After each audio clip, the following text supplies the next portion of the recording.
Athena wove glorious pictures of the gods and goddesses, performing kind and heroic deeds. But Arachne's weavings portrayed the gods as angry and foolish. Welcome to Philosophers, explained by me, Stephen Hicks. This series covers major philosophical works, core texts in the history of philosophy, especially the great classics. From each, I've selected an excerpt, 30-40 minutes or so. Our purpose is to do a close reading of an important work with the accompanying text. In this episode, returning to the famous Greek myth, Arachne and her encounter with Athena. Probably from the 800s or so. The dates are lost in the mists of time, but this is an important work laying the grounding for a philosophical ethics. Let's turn to the text.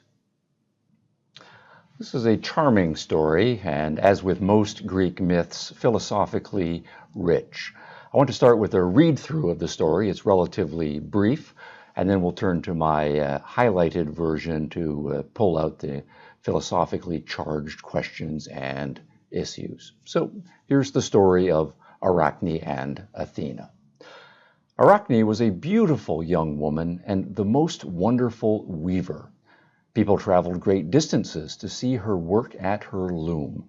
Her skilled fingers wove detailed, multicolored tapestries and rugs.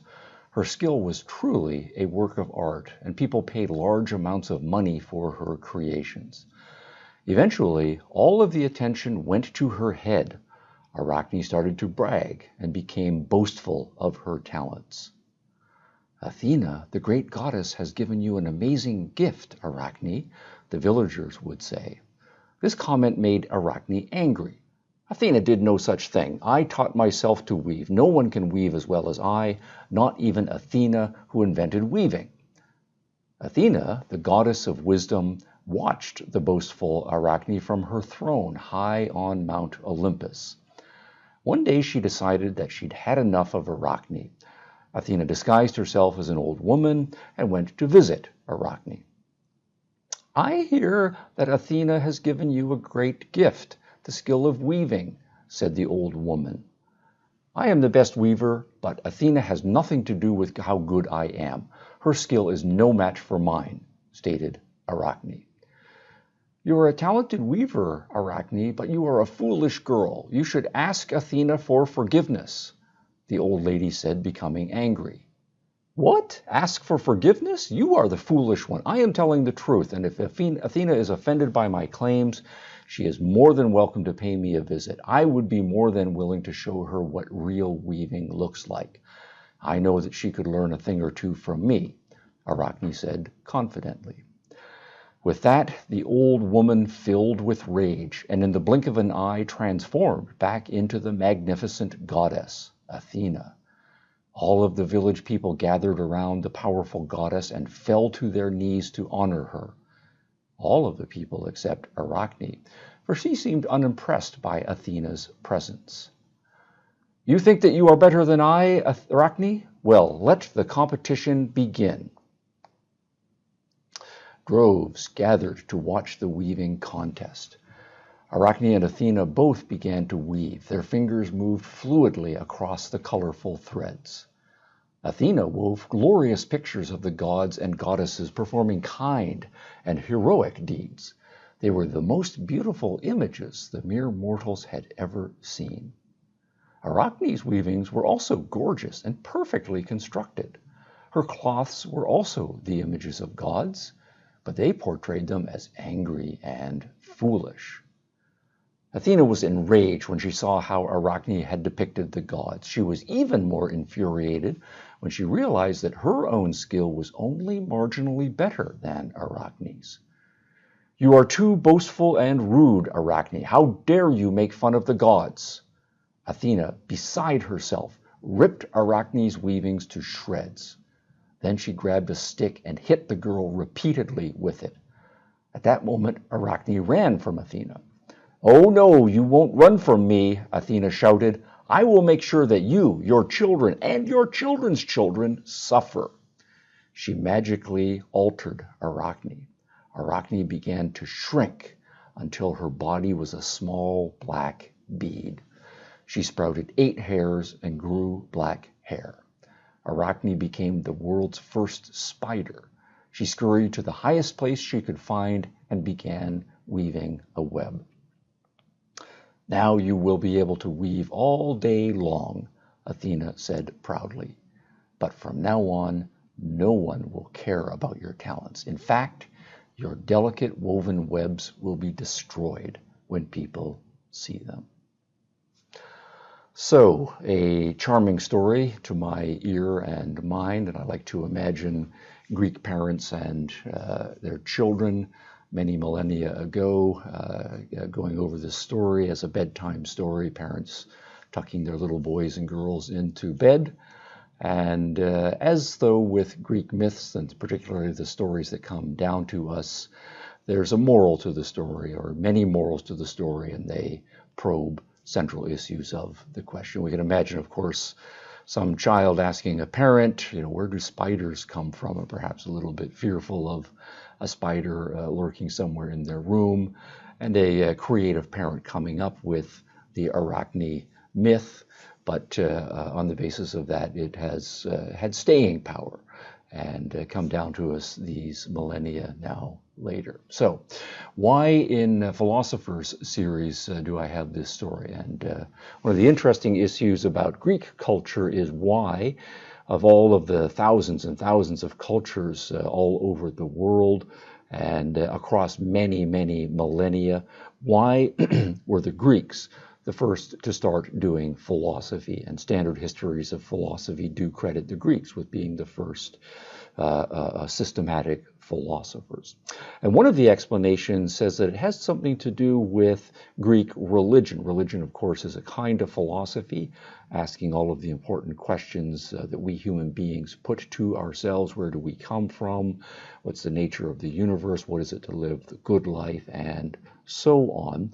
And religious answers to those questions comprise a kind of philosophy, particularly when they are formulated systematically and self-consciously. So what perhaps is embedded in this story that might serve as a philosophical reflection on ethics, or at least a grounding for such philosophical reflections? So let's go through, and I've got some elements highlighted for commentary. So we start off with Arachne. The story begins with her and her accomplishments. So she's a great weaver. Everyone recognizes this. They pay her time, attention. They pay her monetary rewards. And of course, she feels the great satisfaction from being skilled at something and knowing that she is skilled at it. But the first and significant thing is that she is proud of her accomplishments, but her proudness becomes, or her pride becomes, braggart form or boastful. And so there then is the issue raised for reflection. At what point does a pride, a justifiable pride, I have accomplished something, I am good at something, that's a good feeling, and I can feel good about myself for having done so, but at what point is it inappropriate then to publicly announce that? Is it a matter of that it hurts other people's feelings, those who are less accomplished than you are, that you're putting yourself above them, and thereby by your bragging putting them down? Is it perhaps not so much to do with the other people, but with respect to yourself? The person who knows that she is good at something doesn't really feel the need to brag, but if you feel the need to brag in a public context, that reveals an internal weakness. You aren't really sure how good you are, and you're looking for some sort of external affirmation. And so probing about that issue of pride, bragging, boastfulness, where the line is drawn and exactly what is wrong with that, that is an interesting question or issue that the story puts on the table right in the first paragraphs. Second, the villager's position, that this, of course, is something amazing, these talents that that Arachne has, but where do they come from? And they are then representing a standard religious position that all of the goodness that is in the world comes from the gods. And so what we should do then is recognize the gods as being the causal agents for the goodness in the world. Athena, the great goddess, has given you an amazing gift, Arachne. And then the implication there is that this is not something that Arachne did herself, but rather it was a gift that she received without effort. And so she just happens to be someone favored by the gods. Other people were not favored by the gods. All of the credit for the dispensation of various talents belongs with the gods. And then we, of course, have the direct opposite position now being articulated by Arachne. Athena did no such thing. I taught myself to weave. No one can weave as well as I, not even Athena. So there are 2 points being packaged here. The first one is the claim that talents and skills are not gifts, rather they are earned. And they are earned by one's own efforts rather than supernaturally from the gods being given a certain amount of power and then just bang, I'm able to do various things. I need to make certain choices, dedicate myself, practice, become good, and that is how I as a human being become accomplished at anything. So what we then have is a very deep issue, and here we're talking about a physical and artistic skill, but it applies more generally to the human condition. To what extent am I a product of forces beyond my control, and are those forces divine sources, goddess sources, and so all of the credit is going to go to them? Or to what extent am I, as a human being, born with a certain number of potentials, and the activation of those potentials is up to me? The gods might give me certain baseline capacities, but beyond that, the gods don't have anything to do with it. It is up to me. And so if I choose to do various good things and become good, I am going to be the one who is the causal agent. And if other people choose not to, then they're just going to waste their potentials. So where does the goodness in the world come from? Is it a gift from the gods, or is it a human creation? And then, of course, we have an even stronger claim. Arachne, of course, is going to recognize that Athena has something to do with weaving. Perhaps she is the founder, but this human being, I, putting myself now in Arachne's sandals, have surpassed the Athena. I have grown beyond whatever it was that Athena was able to do. And so there's beginnings of a competitive challenge here. Athena then decides that that's enough. Arachne has crossed a line. She's going to visit.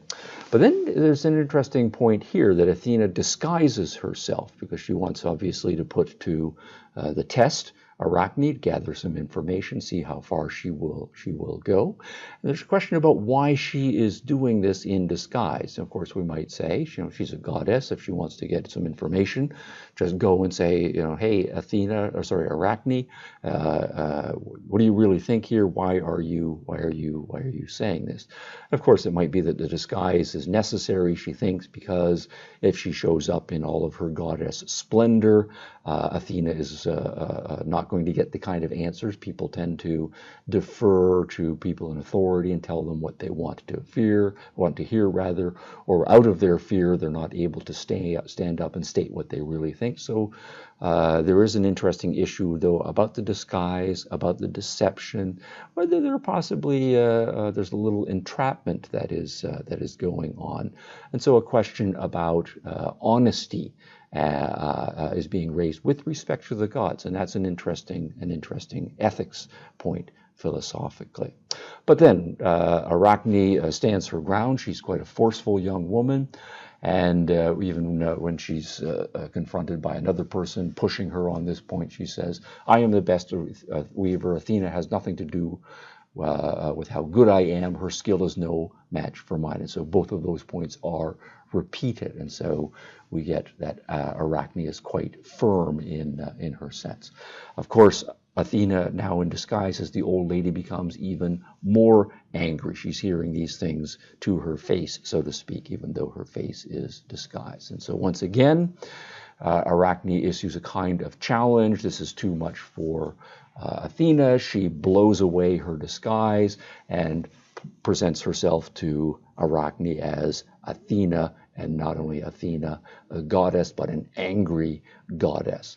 Immediately then, and this is an interesting point, all of the villagers fall to their knees. They bow their heads, they go down on their knees in a position of lowering themselves, submitting to the majesty of the goddess before them. But Arachne does not.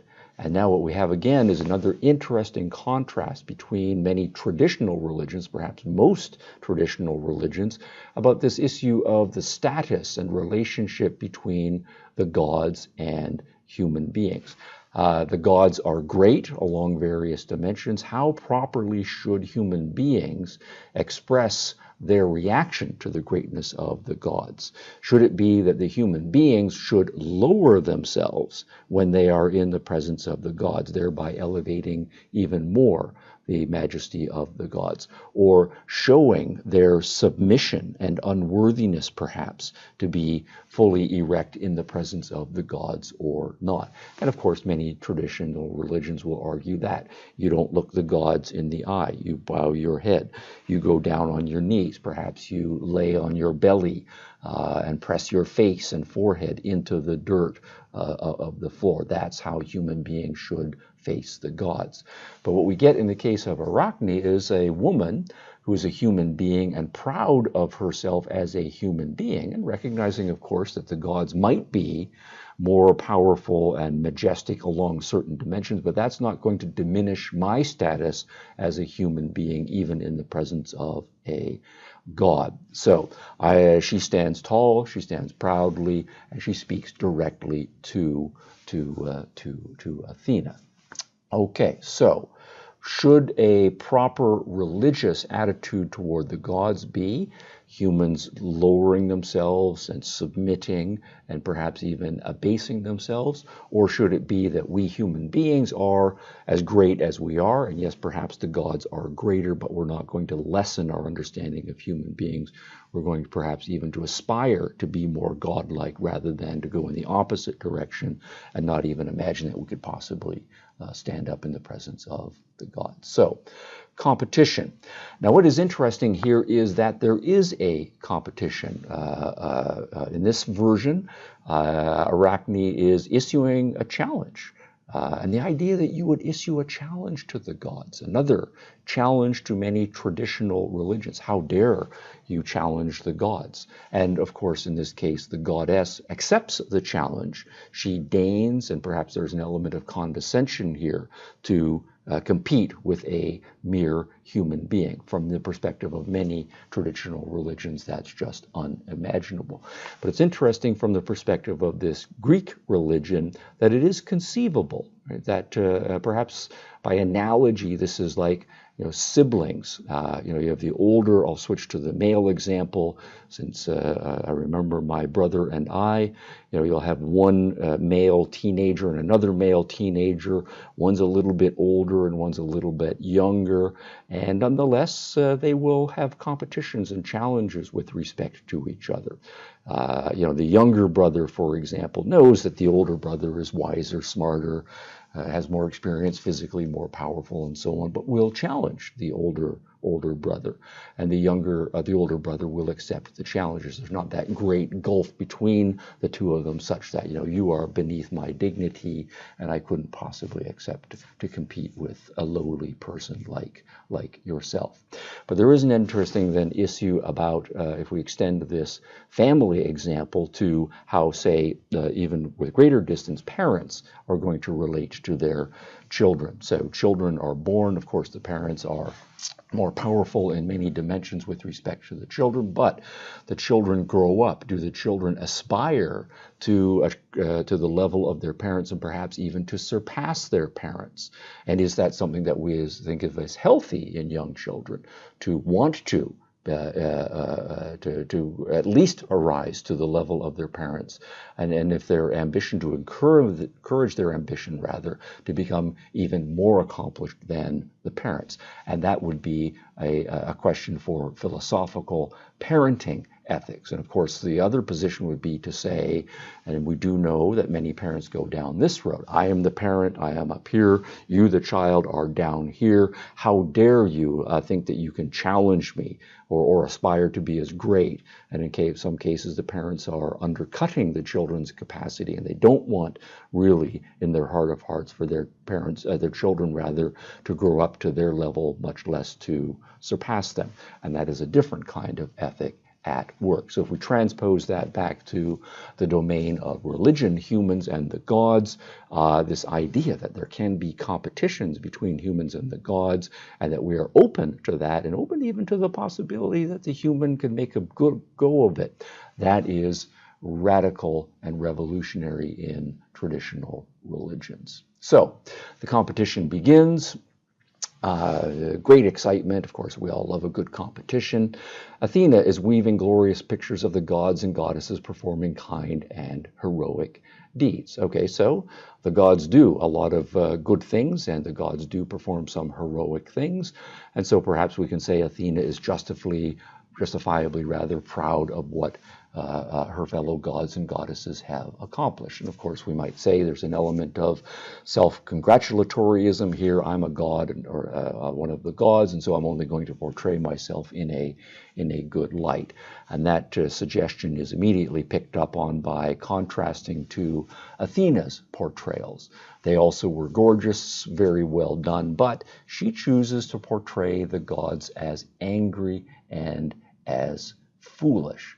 And then, of course, we are immediately into another controversy. How dare she portray the gods as angry and as foolish? Of course, we know in many of the Greek myths, the gods do all sorts of foolish things. They do all kinds of angry things. In many cases, they do all sorts of immoral things. So perhaps Arachne is well within her rights to portray the gods as they sometimes are.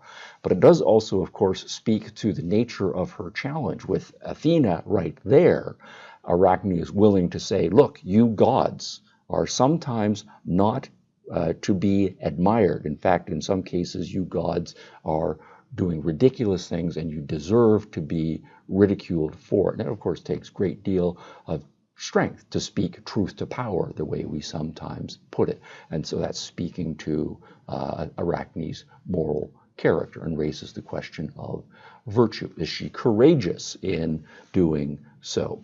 Or, of course, the other possibility is with respect to the virtue of courage, that courage can shade into rashness and shade into idiocy.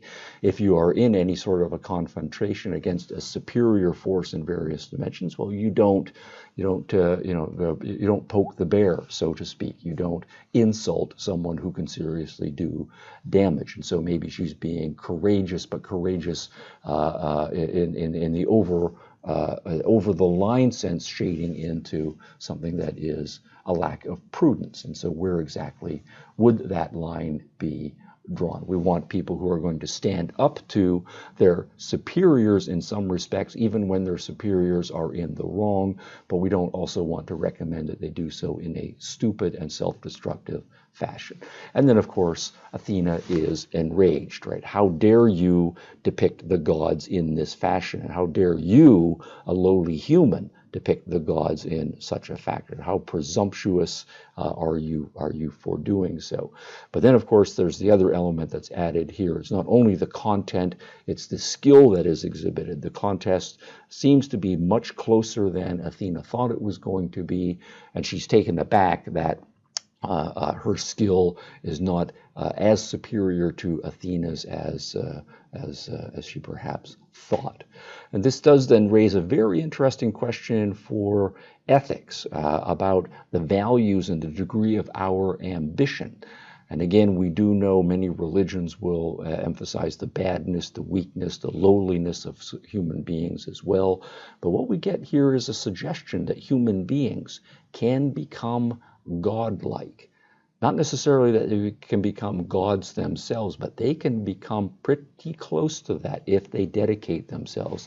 And perhaps that what we should do is strive to be more like Arachne, and in whatever domain our interests and skills take us, to become as godlike as we possibly can be. And that's a very different direction for a philosophical ethics. You're too boastful and rude. Athena is now completely beside herself, out of control with respect to anger. She rips Arachne's weavings to shreds. This is another interesting issue here. It's one thing to be upset when someone else says something that's inappropriate in your judgment, but if you have recognized that someone is saying something that's at least partially true here, and that it is well made and beautifully done, what kind of being is going to intentionally destroy someone else's creative product? But that's precisely what we see Athena doing. And then beyond that, she takes a stick, perhaps it's one of the shuttles or something used in the art of weaving, and is hitting Arachne repeatedly. So it's not only destroying her product, it's inflicting physical damage on her. And then the punishment is ratcheted up even further. It's not only now that Arachne is going to be punished for her transgression here, there's a kind of collectivization across the generations that's going to occur. She's going to punish Arachne's children for Arachne's transgression, and then the children of her children for the transgression, all the way down through the generations. And so then we have the fable about where the first spiders came from, and a little bit of supernatural / natural history. This is where the world's first spider came from. Athena turned Arachne into a spider, who is then going to go off and weave some webs. And then one final kicker, right, after Arachne, who was a woman, now becomes a spider. She was beautiful. Now she becomes something that is, at least from most humans' perspective, rather hideous and not nice to look at. Other human beings will despise you. No one's going to care about your talents. Your delicate webs are going to be destroyed when people see them. So she's no longer going to get the social rewards that come from being an excellent weaver, and future generations of human beings, in effect, will carry on the tradition that Athena is inaugurating by destroying the hard work and creative talent of spiders henceforth. All right, now a few final reflections about the philosophical dimensions here. Philosophy, of course, is about truth. And one of the major questions that's put on the table here is about this story. And truth comes up on a fairly regular basis. What do we say about Arachne's portrayal of the gods? Is it true that the gods are often angry and foolish? And of course, we can step outside of this myth and read lots of the other myths, in which case we find the gods often consumed by all sorts of passions, in many of the cases not very attractive passions, behaving in ridiculous fashion, in some cases behaving in outright immoral fashion. And this story itself is showing that. One of the dominant, perhaps the dominant emotion that we see with respect to Athena is angry. She's angry, then she's more angry, then she's full of rage, and then her rage consumes her and leads to dominate her act. So what exactly is wrong with what Arachne was doing? She was portraying through her medium something true. Now, do we then say, well, truth is one value, and maybe what she should do is try to suck up to the gods and exaggerate the greatness of the gods, and no matter what her personal private opinion, just tell the gods what the gods want to hear. In which case, truth really is not the ultimate value, but rather self-preservation, or prudentially sucking up to the gods and fudging the truth, or even making up falsehoods, is necessary, because what's more important than truth is power. The gods have more power than the human beings do, and if you are in a position of power, truth is a secondary or much lower concern. So, how important is truth? How important is power? And what is the relationship between truth and power? The story is a prompt to some deep thinking about those questions. And of course, another important philosophical issue with respect to ethics is this question of justice. One of the reasons why traditional religions have an important role in the lives of individuals and societies is their claim that without religion, morality is not possible. We need to have the gods to tell us, in some cases, what is good, what is bad, to provide us with a list of proper moral standards that we humans can abide by. But also the gods are themselves supposed to be good beings and be role models that human beings are to aspire by. We don't want gods who are hypocrites, just do what I say and not what I do. But we also want the gods in many cases to be arbiters of justice, that they, perhaps not in this life, but in the afterlife as well, or perhaps both in this life and in the afterlife, they will punish the bad, reward the good, make up for those who suffer inappropriately. And so the gods have an important philosophical role to play in philosophical religion by grounding and enforcing and institutionalizing ethics. But this story clearly is raising a challenge for that, because it seems like Athena might be justified in some respects with respect to how she is treating Arachne. Perhaps Arachne is out of line in various respects, but it does seem the case that Athena is not much of a role model in this particular case. Flying off the handle, being a bad sport. She won the competition, apparently, and she should be able to say, "Hey, to your competitor, you did a good job, nice work." Instead, she is a completely bad sport about it, to the point of actually destroying her competitor and destroying her competitor's work. So she's not a very good role model in this respect. So then, of course, the question is going to be, can we trust Athena? If Athena is going to be our representative of the gods, can we then more generally trust the gods to know the right thing, to do the right thing, and to enforce standards of justice in the world? And if it doesn't seem to be the case that the gods and goddesses are in their own lives very good at doing so, then it seems like the gods really are subject to the same weaknesses and foibles that human beings are. Then what really do we need the gods for? We're just basically left with our own resources. And maybe perhaps we need to find a better religion than this particular religion, or not to look to religion at all for the source of our moral standards. And all of those questions are embedded in this story, and with a little teasing come quickly to the surface. And that, of course, is precisely what we find in Greek culture, which is saturated with stories like Arachne and Athena. The gods are prized for some things, but are questioned and clearly immoral for various other things. And as whole generations of young Greek children are raised on this story, they become more philosophical, till we get to the generation of someone like Hesiod, and then a few generations someone like Socrates, where all of these questions are laid out explicitly. The various answers to them are explored systematically and argued.